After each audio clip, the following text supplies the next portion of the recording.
Good morning. This is the Blaine's World podcast that can be found each week on Facebook, YouTube, and LinkedIn. You can also listen in on Spotify or Apple Podcasts, and you can also get information at our website, which is behind me there, www.blainesworld.net. I'm your host, Blaine Greenfield, and I'm here in my Zoom studio in lovely downtown Fairview, North Carolina. Each week, we focus on positive news and information about people and organizations in both Western North Carolina and throughout the country. And toward that end, it's my pleasure to introduce two guests who are in an upcoming show at Heart. James Racioppi, help me, Jim. There you Jimmy, go. help me. Absolutely. Racioppi. Racioppi, thank you. And Nicole Sumpter. And welcome aboard, guys. Feel free to wave to all your friends who are watching this. So that's Jimmy and Nicole. And I'm really excited to be having you as my guest today, because we're going to be talking about a show upcoming at Heart this coming week, I guess it starts. And that's a show that some people may have heard about called Death of a Salesman. And before we talk about Death of a Salesman, let me just jump in a little bit and get your backgrounds. And Jimmy, this is a treat for me in that I've never met you before. Your background is in terms of, you grew up as a kid where?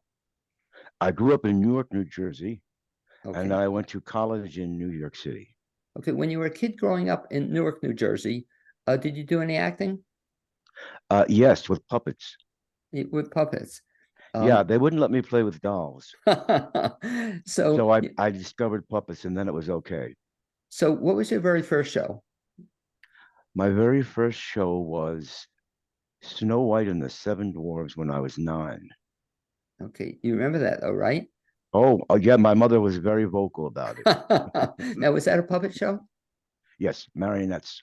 Okay, and I want you to keep this in mind, Jimmy, and Nicole, you may have heard me say this before, but I have this great idea for a fundraiser, Jimmy, and that everybody would recreate their very first role. So when you're in the one you were in, is there a record of that anywhere?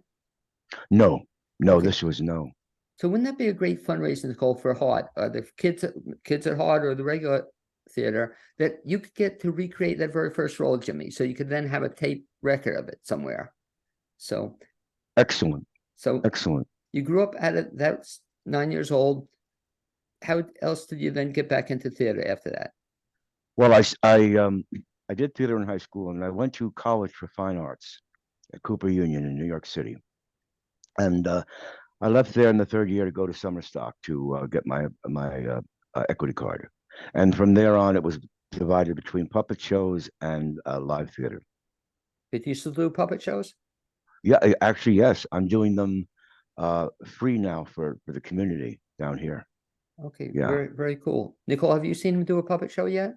I have not, but I want to. Okay, very, very cool. So you mentioned summer stock. So that was kind of your first permanent gig in acting? Yes. Yeah. Where'd you do that? It was a place in Boiling Springs, Pennsylvania called Allenbury Playhouse. It was an equity house, and I was an apprentice for 2 seasons there. Okay, so that's pretty cool. So when did you become an equity actor? Right from then. And that was yeah. When you're 19 and you become an equity actor, you don't work very much after that. I know that's pretty cool. So you've been acting then ever since 19? Yes, and doing puppets. I ran a puppet theater. I founded a puppet theater up in New Jersey while I was acting, and ran it for 27 years. We were busing children in from daycare centers, camps, and schools. So it was a professional thing, and it was a business. What theater was that? It was the First Avenue Playhouse in Atlantic Highlands. It was housed in a live theater. We had a puppet theater on one end and a live stage on the other. I'm thinking, as an idea for another show, I'd love to see you in, what's the one, not Carnival, what's the one, High Lily, High Low? That's Carnival, yes. Carnival. Have you ever done that? Carnival. No, I haven't. No, Nicole, I haven't. It's a great keep that in mind when we talk about stuff for Heart. Are you familiar with the show, Nicole? I don't believe I am, actually. Oh, it's such a sweet show, and isn't it? I could see that. It's a beautiful, sweet musical. So, and Jimmy, nobody's done it here. I've been in this area 15 years, and nobody's done it. But interesting. So actually, I'd like to design the show rather than be in it, and then just do the puppets and stuff like that. It'd be heaven. I love that show. Yeah, I do love too. It. And it's beautiful music, and what a great show for Heart. Keep that in the back of your mind, Nicole. when you're looking at future stuff for Hart. Just a lovely show. So you're doing puppets and you're doing acting. Do you have a preference as to what you do? Well, I like puppets. They I, don't give you a hard time, right?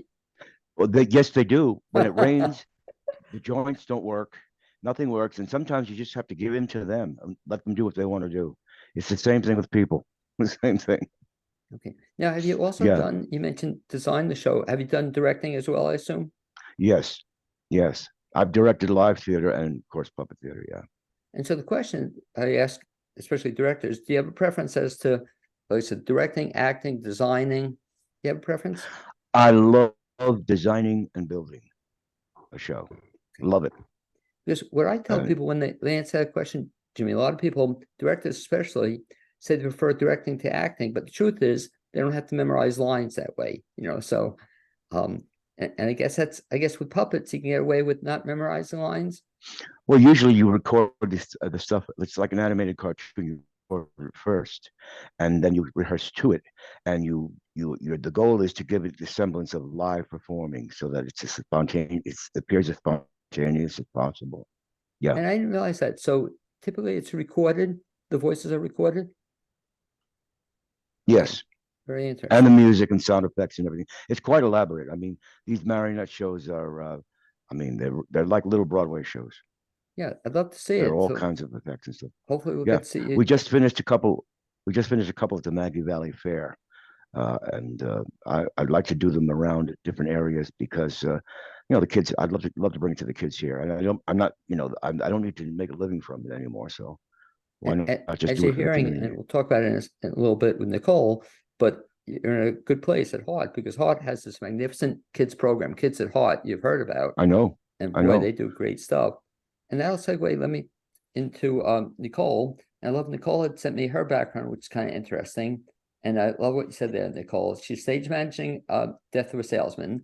She's been on stage since she was 6 months old. And her mother jokes she was born into the arts. 6 months old, what was your role? So my mom's a choreographer and dance is what she primarily did. And so when I was 6 months old, my dad was also roped into the Nutcracker. And so we went out on stage during the Nutcracker during the party scene, and that was my first time ever on stage. Now, do we have a record of that? Actually, there might be photos of that one. We have a lot, just because of my mom being a choreographer and having a dance studio. We do have a lot of the shows I was a part of. And you should mention your mom is not only a choreographer, she's a director. She runs Kids at Heart's program at Kids at Heart. She's absolutely terrific. But did you feel like pressure as a kid then to get into theater as a result? So I've always enjoyed going and seeing shows. I'm going to tell on myself a little bit. My favorite show when I was 4 was Chicago. Oh. I believe I had seen the touring production roughly around then. I could be wrong on that part, but I have definitely seen the movie when it came out. I always had to do an elective that was dance or theater, and I did that until I was 16. And I loved seeing shows, but I didn't like being on stage, and I didn't know that you didn't have to be on stage to be a part of theater. That was not something I was aware of. I don't know why I never thought about it that way. So when I was 16, I said, I'm done. I don't want to do this anymore. I just want to go see shows. And I did that for a while. And then when I was in college, I got back into theater. And your story, I think, is amazing, Nicole, because, and I always give you as an example of somebody points out the fact that people don't realize it, but to do a show, Jimmy's an actor and you've been an actor, but there are a lot of other people involved in putting on the show. And typically, even for Death of a Salesman, so they're a big cast, right? How many in the cast? 19 or something? They're 19. Right. But how many behind the scenes? Well, so you have myself, who's the stage manager. We have Laura Fuller, who's running the sound. Jason Williams, who's doing the lights. And Tom Duffy, who's going to be running the lights. So that's our crew, plus Doug Savitt is directing it. Tom Bastick, who's also, he's young Charlie in the show. He built the set. Dakota Mann, who's also in the show as Happy. He designed the set. Amanda, who I can't remember what her last name is. She's wonderful. She just did the Tempest. She's doing our costumes and our props. So we have a whole wide variety of people who are behind the scenes. And people don't realize that, Nicole, but not only do you have all those people, you also have all the people who work at the theater in terms of box office and ushers. And, it's just people see 19 people on stage, but there are usually at least twice as many people kind of involved in the production. And so your background, I think, is kind of neat, because then you got into stage managing. And a lot of people don't really know what a stage manager is. And so if you can, in the next maybe 3.5 hours, kind of give a short summary of what a stage manager does. Everything. It does. So really explain the role, seriously. Well, I have discovered it kind of depends on where you are and what you're doing. I kind of do everything from daily calls to once a show opens, it's my show. I know some directors, or most directors, that is, they're like, I don't want to touch this anymore. This is your show.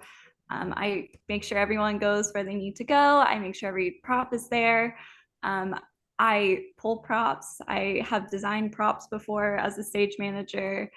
I do reports to make sure we're on top of everything. This is not a great description of what a description. No, it is. Does, but how'd you get into becoming a stage manager? Well, that's a fun story. My mom, so when Kids at Heart opened, which was in 2016, they did the best Christmas pageant ever. And I came home from winter break, and she said, I need help with this production. And I said, okay, I'll help you. And she handed me a script and said, I need you to stage manage the show. And I didn't know what those words meant. So that's what happened. And I kind of it really spiraled from there. And I've stage managed over 30 shows since then. And the cool thing about you, Nicole, and I'm looking in the background, I don't see the roller skates, but the reality is you get around like to not only every theater now, it seems, in Western North Carolina, but between your job and then getting to the theater and then rehearsals, and it keeps you pretty busy, doesn't it? Oh yes, very much so. And Jimmy, I don't know how you feel about this, but I tell people that even if they want to be actors, one of the great things to do is they should stage manage sometime in their life. Absolutely. And even with you, not to put you on the spot, were you ever a stage manager? No. And it's the most important and the most unsung job in the history of theater. I mean, they do so much more than the actors do, believe me. And it's an incredible thing. And especially, I just met Nicole. She's been a doll to me, really. She's been great. And been great to everybody. In terms of stage manager, were you ever stuck to, with doing stage manager, were you ever called in to do a role? Yes, actually. So there's been 2 shows, the only 2 shows I've done in my adult career, I guess, were, one of them I was going to be in the show and they needed a stage manager. So I did both. And I also helped costume that show. Funny enough, these were both Christmas shows. And then the second one was just this past Christmas. I did Santa Claus Conquers the Martians, which when we were doing the table read, we didn't have a Torg, who's an enforcer robot. Right. And it's a very odd show to explain. And when we were doing the reading, this was the voice that was coming out of the robot, because I was just reading it. And Rodney Smith came up to me and said, do you want to just be Torg? And I said, yes, because why would I not want to be a robot? That sounds amazing. And so I stage managed that show and did that as well. That's funny. I don't think I remember you now that you mentioned it. We're in that role, but now I know why I didn't remember you. And then I have to, Jimmy, you missed it, but Nicole had another role I have to give you credit for. You wouldn't think it was an important role, but you were with our friend Jim Crowley. And what was that role? So I did the show called Wonderful, and it was a Gershwin review, basically. And I had previously done Stardust with Glenn Arnett and Stephen Gagne and Len Donnelly and John Crawley and all these people. And so when we did Wonderful, I was asked if I would stage manage it, but as well as turn pages. So I was on stage the entire time. But Jimmy, you should have seen it though. You wouldn't think it'd be an important role, but it was because every time I Nicole, know. but every time, aside from turning the pages, every time I come in, you actually kind of acted in that, or you were expressive with it, and you were interacting with Jimmy. Did you have fun with that?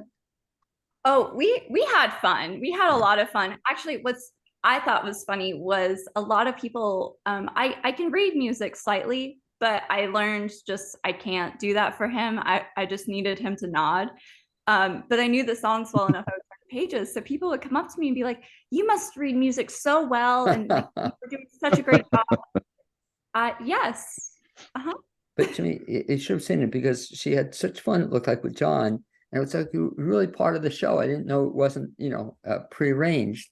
And that kind of, Really. fast forward then. So got a little bit of your background. So we now go into now the show we're involved both in, and that's Death of a Salesman. And Jimmy, surprising as it may be, some people don't know the story. It's funny why I'm so excited you're doing it is because I love it. I've seen it so many times, movies, whatnot, but a lot of kids have never seen it. And so if I can put you on the spot, if you can, kind of the Reader's Digest version of what the story is about. Okay. Well, on the surface, it's a story about the deterioration of a person who was a salesman at one time and has now been thrown out of his métier because he can't function anymore. It's about this man who's just on his way down. But more than that, it's a story about what happens when you chase the wrong dreams and and and you do it with all of your strength and your energy and what you sacrifice as a result of this and what it does to the people around you that love when you don't really who you are and when you're chasing the wrong goals and stuff like that. And it's quite powerful and it's timeless. I mean, it's of a period, but it really transcends it, which is why I love what Doug is doing with it because he's giving it almost like a Greek feel, a timeless Greek tragedy feel. It's a great concept, and it emphasizes that this could happen anytime, any place, with any kind of person, or any kind of group of people, no matter what the culture is. Now, had you ever done that show before? Have I? No. No. Well, let me ask you too, No. and I always wondered this when I see an actor who's been in a show that's been a movie. There've been a couple movie versions of it. I assume you've seen the movie versions somewhere along the line. I've seen, yes, I've studied all of them. Okay. And the question I always ask, because I remember one of my favorite, that's how I think I fell in love with Frederick March as an actor. I think absolutely he was the first one who did it. Yes, he was. He was Okay. the first one in the movie. Yeah. As an actor, and I'll be curious to Nicole's reaction to this also. Do you recommend for an actor to see a movie if they're going to be in a show, or how do you feel about that? It depends on how their own mechanism works, as there are certain actors that if they can be unduly influenced by what they see.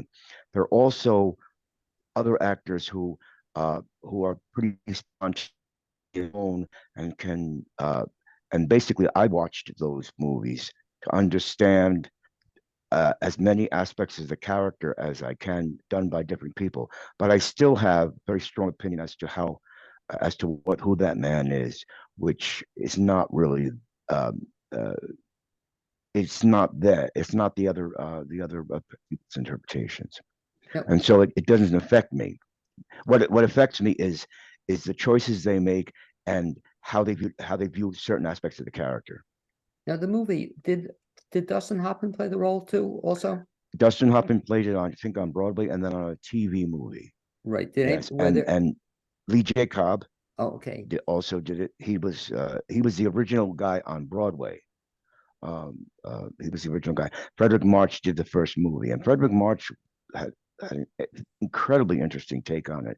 I mean, he had him really going off the deep end. He looked kind of mad at some points and stuff. Quite an interesting approach. The other guys kept it more down to earth and more just a man just coming to the end of his rope. But it was interesting.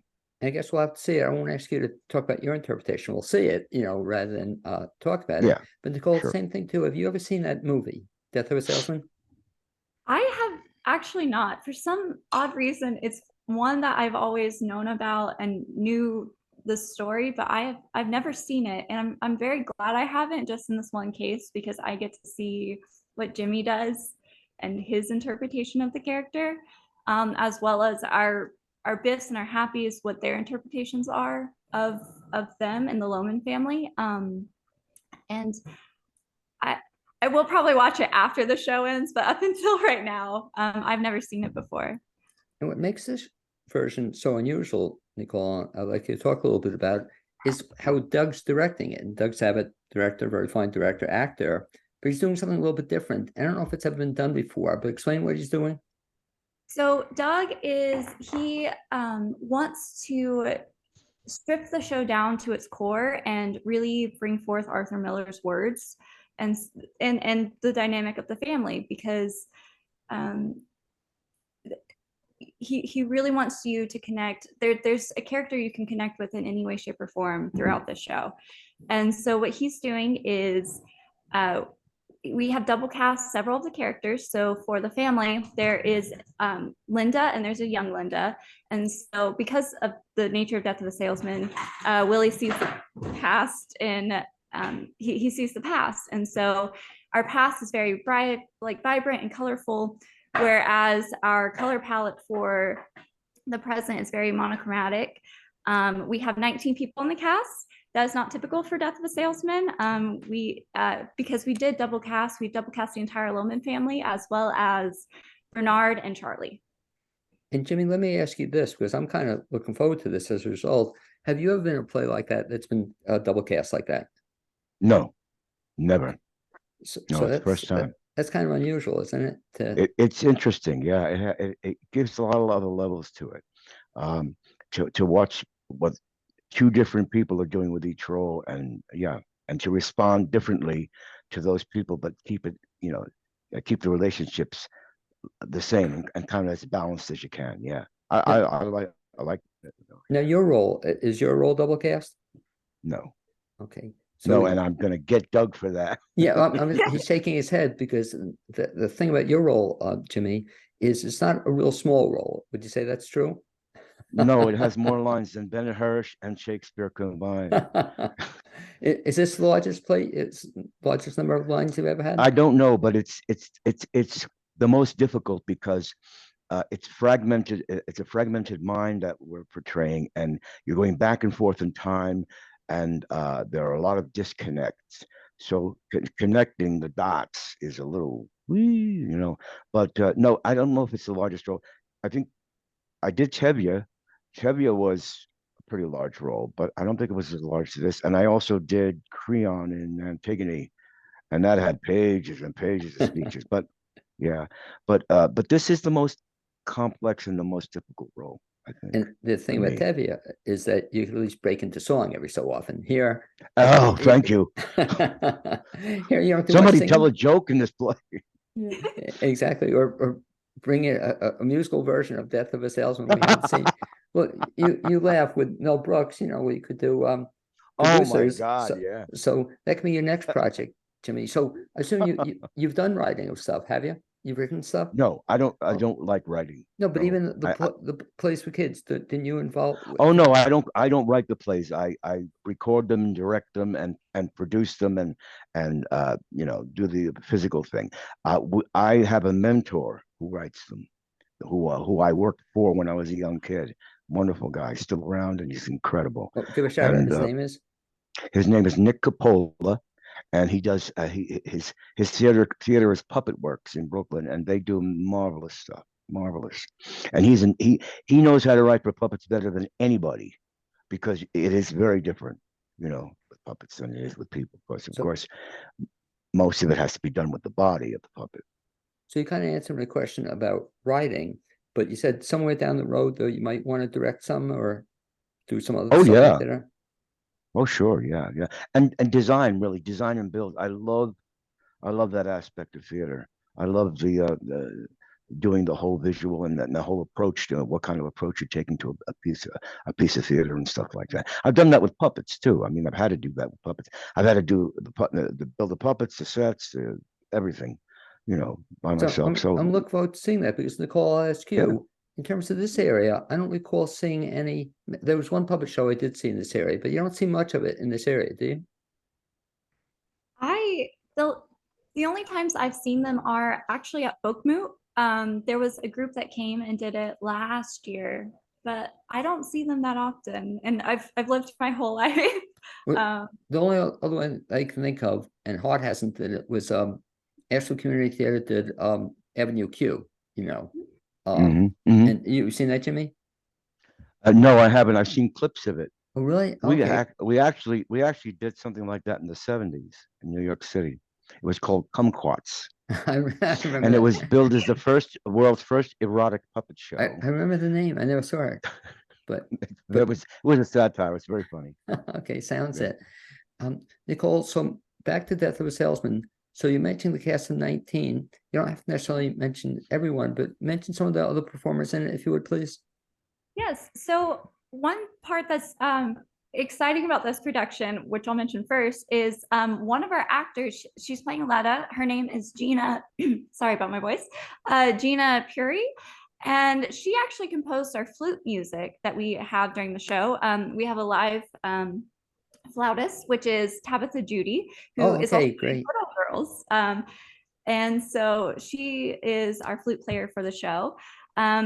For our happies, we have Dakota Mann as Happy, and then we have Hogan McLam as young Happy. We have Stevie Jones as Biff, and Jared Wise as young Biff, and Kathy O'Connor is our Linda, and Jamie Knox is our young Linda. We also have Daniel Sandoval, who's playing Charlie, with Tom Bastick being our young version of Charlie. We also have, I believe I said this to you before we started, for the cast of 19, 12 of these people have never been on the Heart stage before, which is really wonderful.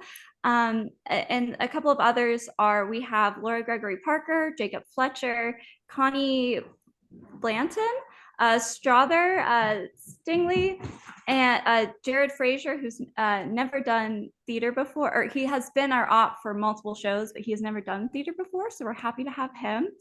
And Bailey Daughtry, he's also, he's our Bernard.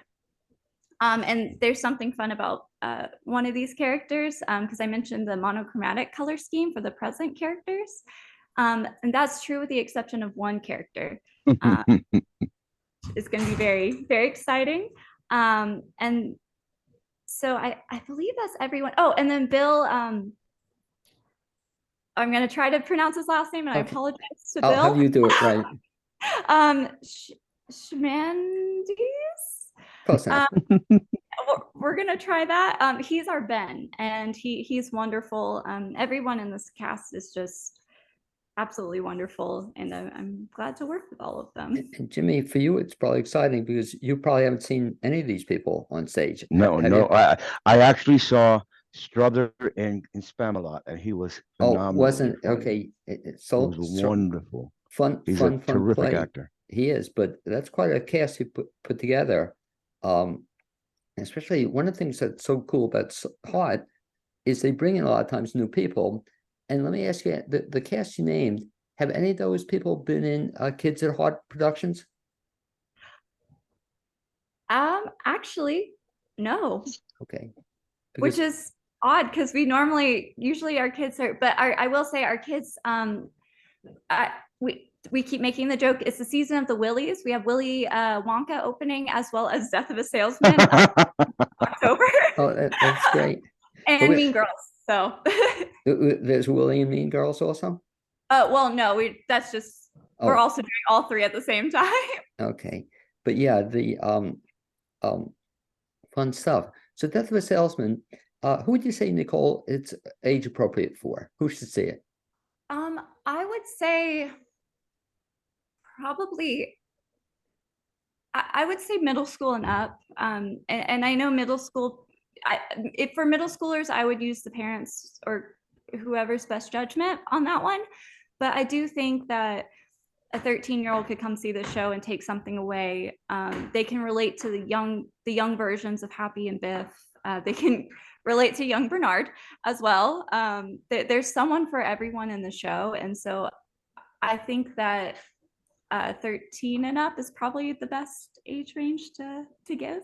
And Jimmy, back to what you were saying before too, even in terms of what Nicole just said, 13 and up, some really powerful lessons to be learned from this show.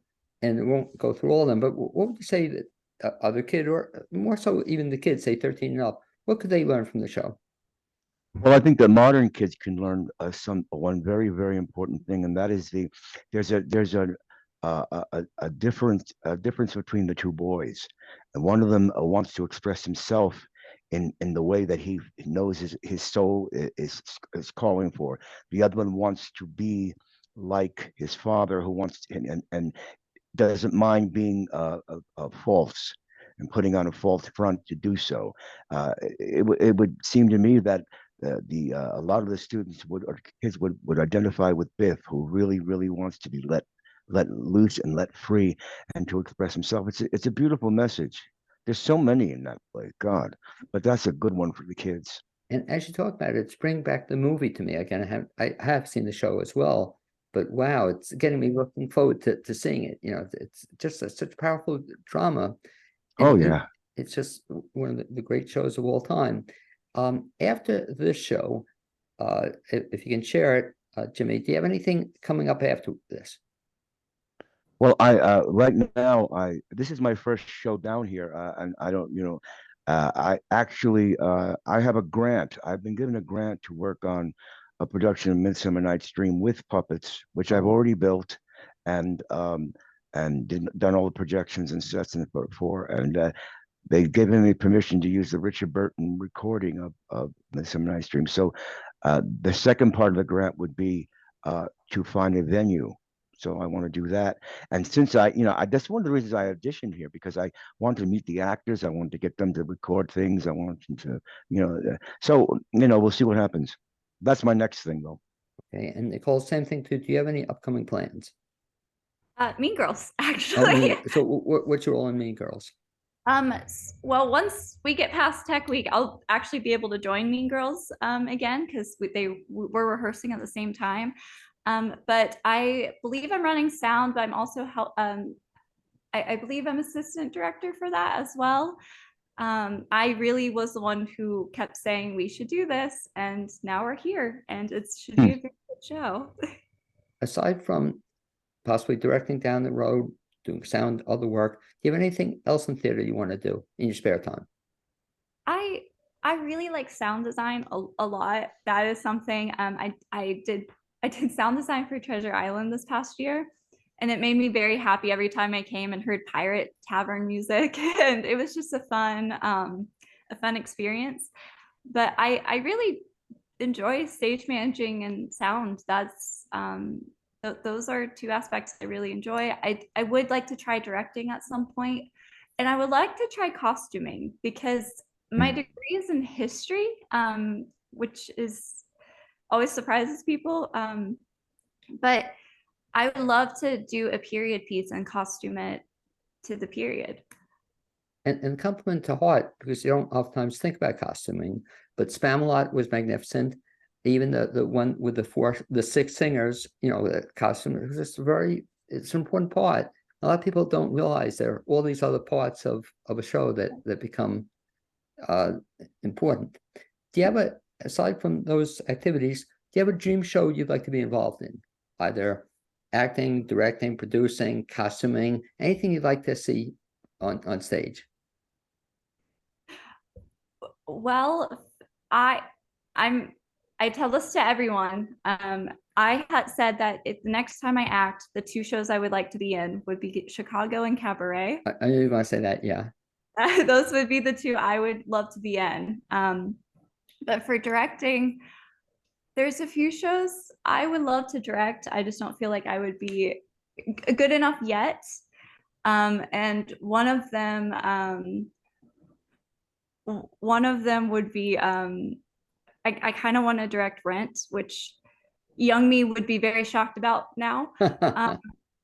And there's Hedwig and the Angry Inch. Those would be Okay. the two Oh, that I would like to do.